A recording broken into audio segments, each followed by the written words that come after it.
Sabi po ng kasulatan, huwag po tayong magkakaroon ng ibang Diyos maliban sa Diyos na lumikha ng langit at lupa.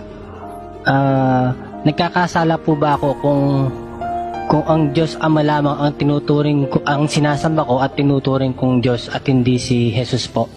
Oo, nagkakasala ka nun. Hindi mo naiintindihan yung sinasabi mo at hindi mo naiintindihan ang ginagawa mo. Sabi ng Diyos, huwag kang magkakaroon ng ibang Diyos sa harap ko. Ang ibig bang sabihin nun, pagka sinamba mo si Kristo, meron ka ng ibang Diyos sa harap ng Diyos? Mali yun. Bakit? Kung mga anghel nga, pinapasamba ng Diyos kay Kristo, ikaw pa, tao ka lang naman. Basahin natin ang Hebreo 1:5.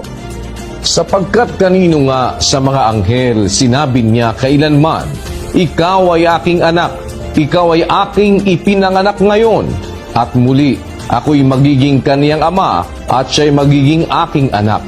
At muli nang dinadala niya ang panganay sa sangkalupaan ay sinasabi, at sambahin siya ng lahat ng mga anghel ng Diyos. Lahat ng anghel, pati si Miguel Arcangel, pinasasamba kay Kristo Ikaw naman, tao ka lang, ayaw mo sumamba. Dahil ang dahilan mo, sabi ng Diyos, siya lang ang magiging Diyos mo. Pag sinamba mo si Kristo, siya nga ang Diyos mo lumalabas